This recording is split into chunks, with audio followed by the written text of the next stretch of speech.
गांव फटे तो फटे, नवाबी न घटे। नवाब मलिक को देखकर शाहरुख खान खुद कंफ्यूज हो गए कि भाई साहब आर्य खान हमारा ही लौंडा है या फिर नवाब मलिक का। आखिर ये रिश्ता क्या कहलाता है।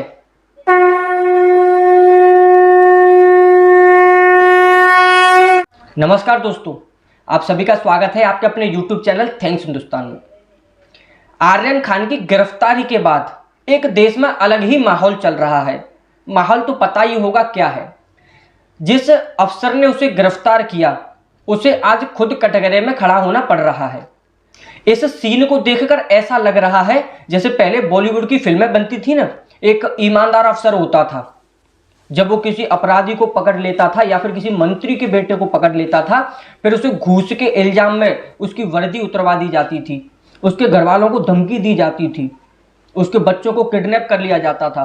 भाई साहब सेम सीन चल रहा है आज समीर वानखेड़े के साथ।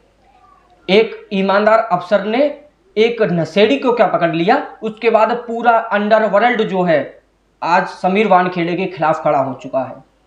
मंत्री, संतरी, मीडिया वाले, पूरा बॉलीवुड, सभी लोग भाई साहब उसके खिलाफ आ गए हैं।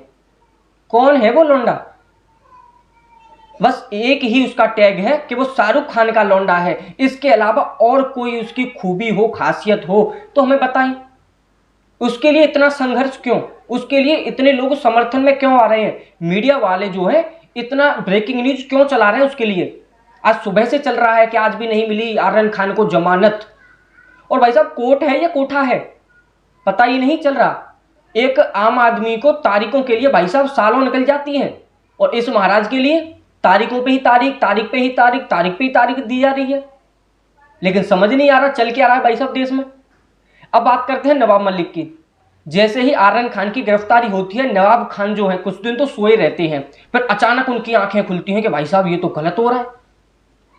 अब उनकी आंखें खुलने के बाद भाई साहब वो आरोप लगाते हैं कि थाईलैंड में ये भाई साहब गए थे और वसूली करते थे वहां पे। पहले आरोप तो ये लगाया, समीर वानखेड़े ने उसका खंडन किया, लेकिन 2 दिन शांत रहे, उसके बाद फिर आरोप लगा दिया। एक 26 आरोपों की एक चिट्ठी उन्होंने सौंप दी कि इसमें 26 आरोप हैं, और भाई साहब ये पूरा मामला बता दिया कि ऐसे ऐसे लोगों को ठगते थे। जो कोई भैंस आदमी होता था व्यापारी, उसके दुकान पर उसके घर में तम्बाकू, गांजा वगैरह रख देते थे, फिर उससे अच्छी कीमत वसूलते थे। ऐसे ऐसे आरोप उन्होंने लगाए। 26 आरोप हैं उसमें। अब बात आई उनकी शादी की कि भाई साहब ये मुसलमान थे, इन्होंने 2007 में निकाह किया था, अब ये हिंदू बन गए हैं, इन्होंने फर्जी जाति प्रमाण पत्र बनवाकर ये जॉब हासिल की है।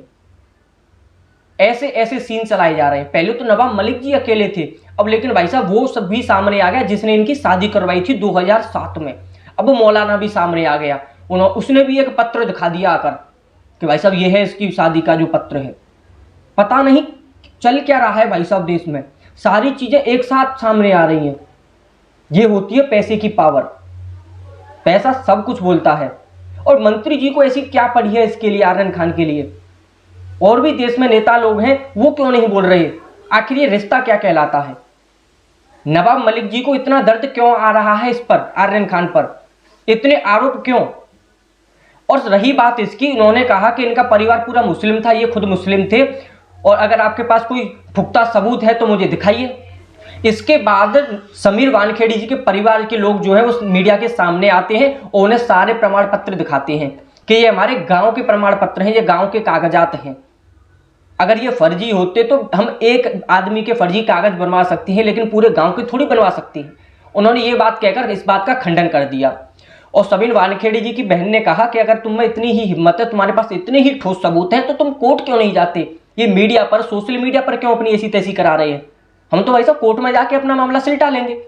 लेकिन अगर तुम्हारे पास सबूत हैं तो तुम जाइए ना कोर्ट में। लेकिन कोर्ट नहीं जाएंगे मंत्री जी।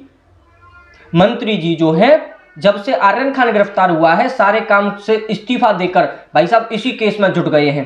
भाई साहब इन्होंने तो सीबीआई भी फेल कर दी।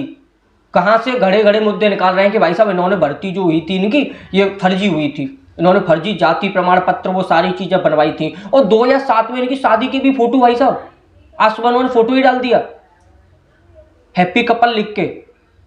वाह!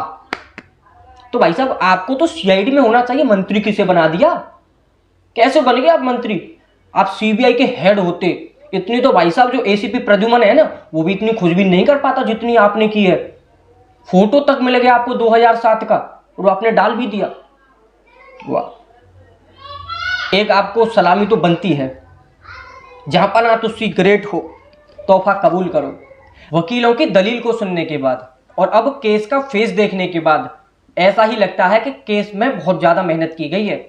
क्योंकि ऐसा होता है, ये जो फिल्मों में दिखाया जाता है ना, वही सत्य है। क्योंकि फिल्मों से ही तो ये बॉलीवुड के भांडे सब सीखे ही हैं। जो बॉलीवुड की फिल्मों में दिखाया जाता था कि ईमानदार अफसर को कैसे बदनाम किया जाए, वही सारे कारनामे आज मंत्री जी समीर वानखेड़े के साथ कर रहे हैं।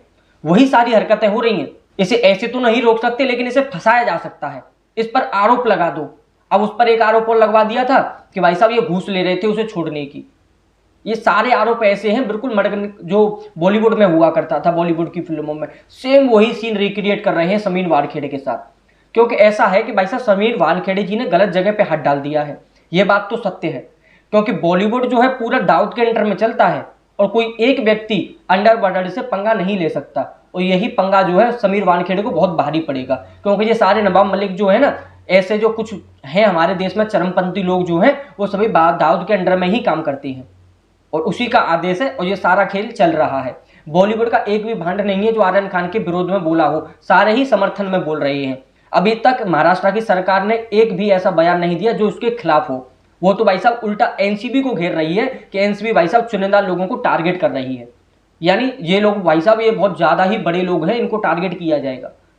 सीधा नहीं कहते कि भाई साहब ये सबसे ज्यादा अश्लीलता परोसने का, ये नशेड़ीपन फैलाने का प्रयास जो है यही लोग करते हैं, उस पर कोई जवाब नहीं देगा। हमारे ही कुछ चुतियापंथी वाले लोग हैं, सब ट्रेंड चला रहे हैं सोशल मीडिया पे, फेसबुक पे, सही जगह पे कि आई सपोर्ट समीर वानखेड़े।